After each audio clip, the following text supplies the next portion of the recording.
on that matter, no, it's best if you ask Nicholas Kaufman kung ano yung direction nila since siya yung lawyer and si former President Rodrigo Duterte yung client.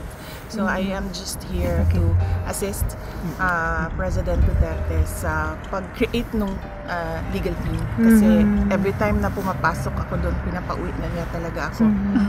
Yung pa rin na sinasabi. So ma'am, ano pong sinabi niyo sa kanya dahil pinapauwi na po kayo? Paulit-ulit kasi siya sa sinasabi niya na what are you doing here? Umuwi ka na ng Pilipinas. So, ayun, inaayos ko lang yung legal team. Meron na akong i-interviewin na isa pang lawyer. Si Attorney Harry Roque po, hindi po kasama? So far, hindi siya kasama sa legal. Ma'am, may we know why? So, dalawa pa lang po. Yung potential na kakausapin pa lang, if ever. Meron na kaming listahan, pero yung isa kasi darating siya dito. So, puro foreign? Foreign po yun? Yes, oo. Ilan po? Kung ilan, you may have to ask Attorney Kaufman.